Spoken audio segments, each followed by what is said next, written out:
આંબાના ઝાડ ઉપર ઘણા બધા પક્ષીઓ બેઠા હોય અને આ આંબાના ઝાડ ઉપર ગીધ બેઠો હોય, કાગડો બેઠો હોય, કોયલ બેઠી હોય, પોપટ બેઠો હોય, શુક. આંબાના ઝાડ પર બેસીને આ દરેક પક્ષીઓની નજર અલગ અલગ જગ્યાએ જાય છે. કાગડાની નજર દૂર દૂર સુધી જાય છે. ક્યાંક વિષ્ટા પડી છે, ક્યાંક ખરાબી પડી છે, ક્યાંક ગંદકી પડી છે, ત્યાં જઈને મોઢું નાખો. કારણ કે એની નજરોના અંદર ગંદકી જ છે અને જ્યાં નજરોમાં ગંદકી આવશે એ ગંદકીમાં જ મોઢું નાખશે. કબૂતર દાણો ખાય, કાકરો કાઢે. દાણો ખાય, કાકરો કાઢે. વલ્ચર ગીધ એ દૂર દૂર સુધી જોયે છે કોઈ જગ્યાએ ડેડ બોડી પડી છે, એને જઈને ખોલી નાખો. પણ આંબાના ઝાડ ઉપર બેઠેલો જે શુક છે ને, જે પેરેટ છે ને, એની નજરો ક્યાંય દૂર જતી નથી. કારણ કે શુકને થાય છે કે આ આંબાના ઝાડમાં જ એટલી બધી મીઠાશ છે, આ આંબાના ઝાડમાં જ એટલી બધી સ્વીટનેસ છે કે મારે કોઈ જગ્યાએ બહાર દ્રષ્ટિ કરવાની જરૂર નથી. એ આંબામાં જ આટલી બધી સુગંધ છે, આંબામાં આટલો બધો આનંદ છે, એમાં જ હું ચાંચ મારીને એના સ્વાદ કેમ ન લઉં. અને જે શુક દ્વારા આંબા ઉપર ચાંચ મારેલી હોય ને, એ આંબો પણ મીઠો થઈ જાય છે. અનુભવ કરજો. જે આંબા ઉપર શુકની ચાંચ હોય ને, એ આંબો વધારે રસમય હશે, વધારે સ્વાદિષ્ટ હશે, વધારે એના અંદર મીઠાશ હશે. આપણા જીવનના અંદરની એવી સુગંધને આપણે ફેલાવીએ, આપણા અંદરની મીઠાશને એવી જાગૃત કરીએ કે આપણા અંદરની મીઠાશને પણ આપણે જોઈ શકીએ અને આપણી મીઠાશથી બીજાને પણ આપણે મીઠા બનાવી શકીએ. ये कर्म मार्ग का सिद्धांत होना चाहिए. મારાથી હું બીજાને આનંદ આપું, મારા અંદરની મીઠાશને હું જાણું અને બીજાની મીઠાશને હું ગ્રહણ કરું. જ્યારે પ્રત્યેક વ્યક્તિના અંદરની મીઠાશને વ્યક્તિ જ્યારે ચાખતો જશે ને, ત્યારે એના અંદરની મીઠાશ પણ વધે છે. પણ આપણા દ્રષ્ટિના અંદર, દ્રષ્ટિકોણના અંદર ક્યાંક ને ક્યાંક નુક્સ વૃત્તિ છે, ક્યાંક ને ક્યાંક દોષ દ્રષ્ટિ છે. અને આપણા અંદર દોષ હોય છે એટલે બીજાના દોષ આપણે બહુ સહજતાથી જોઈ નાખીએ છીએ. अपने आप के दोष का दर्शन करें. अधिक मास આવે છે, પુરુષોત્તમ માસ આવે છે. ઘણા બધા પ્રકારોના નિયમ લોકો લેતા હોય. એકટાણું ખાય, આ છોડે, તે છોડે, ફલાણું છોડે, ઠેકાણું છોડે.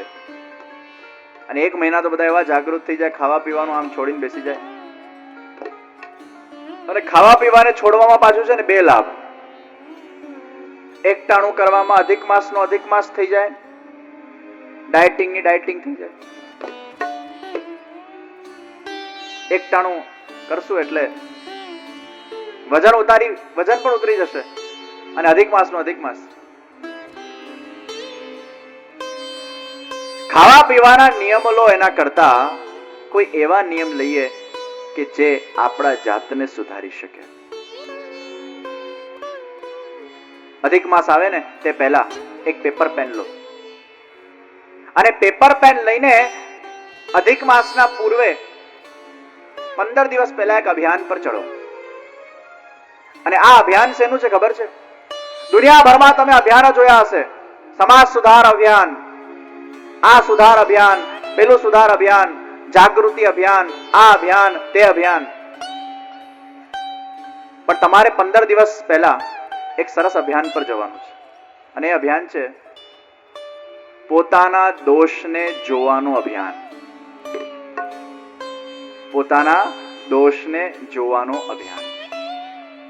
દુનિયાના જેટલા પણ અભિયાનો હોય છે એ બીજા માટે હોય છે, પણ માણસ પોતાના માટે કોઈ અભિયાન કરતો જ નથી, કેમ કે અજ્ઞાન છે.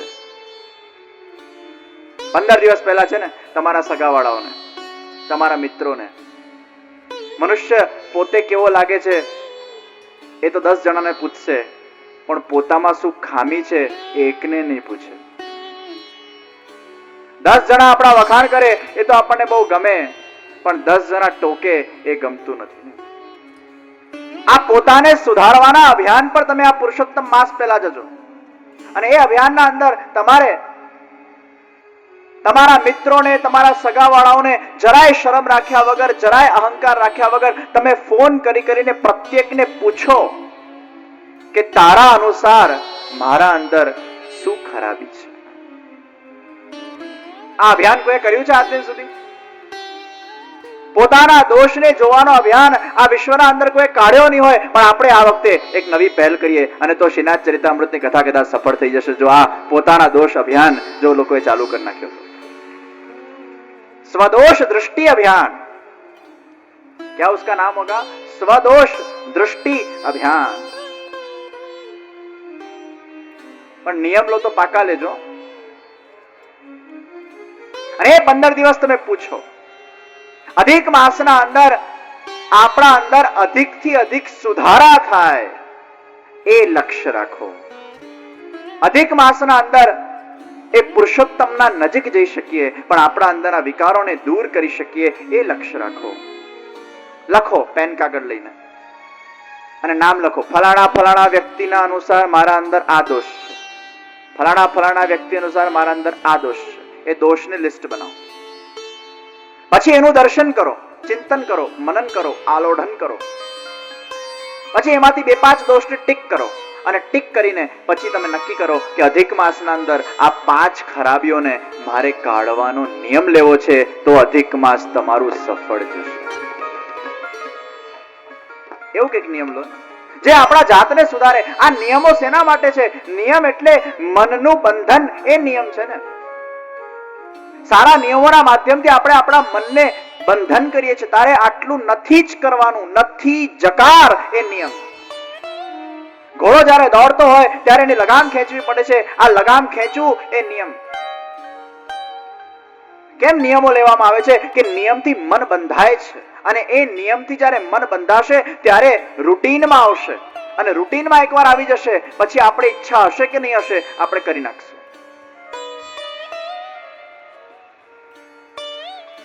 સ્વદોષ દ્રષ્ટિ અભિયાનને આપણે આરંભ કરીએ. દેખો અપને દોષ, પોતાના જાતને સુધારીએ. કેમ કે આપણે ક્યારે પણ આપણા પોતાના તરફ દ્રષ્ટિ કરતા નથી.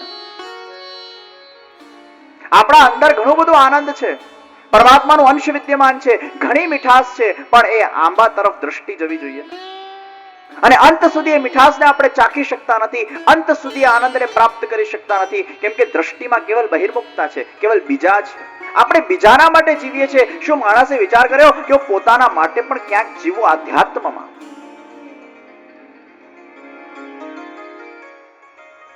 પેલો શું વિચારશે, આ શું વિચારશે, પેલાને આવું લાગશે, પેલાને તેવું લાગશે.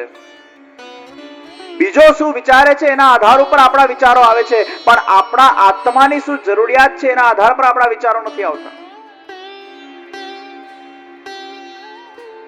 ખરાબ લાગશે, સારું લાગશે, આમ થશે, તેમ થશે, આ બધા બીજાના દ્રષ્ટિકોણથી કરેલા વિચારો છે. અને એ જ ભૌતિકવાદનો સૌથી ખોટા નિર્ણયો જે વ્યક્તિ લે છે. ભૌતિકવાદના અંદર આપણે માની બેસીએ છીએ કે બસ મને આનંદ અને સુખ આ ભૌતિકતાથી જ મળે છે. ગઈકાલે જ હરીશબેન ત્યાં જયારે પધરામણી હતી ત્યારે આ ચર્ચા થઈ હતી કે મુંબઈના લોકોના અંદર ભૌતિકવાદ વધારે છે. બરોડા અને મુંબઈની એક વાત ચાલતી હતી. એમાં આમ તો બધે જ છે, કારણ કે ફાસ્ટ લાઈફના અંદર સમયનો અભાવ, સમયના અભાવના અંદર માણસ એટલા બધા સ્ટ્રેસના અંદર અહીંયા જીવન જીવતું હોય, ટેન્શન્સમાં જીવતો હોય. અને એ ટેન્શન વાળું મન, એ સ્ટ્રેસ વાળું મન, એ પ્રેશરાઇઝ્ડ મન એ જ્યારે ભક્તિમાં લાગે છે ને ત્યારે મનના અંદર શું છે, પેલું ગટર હોય છે.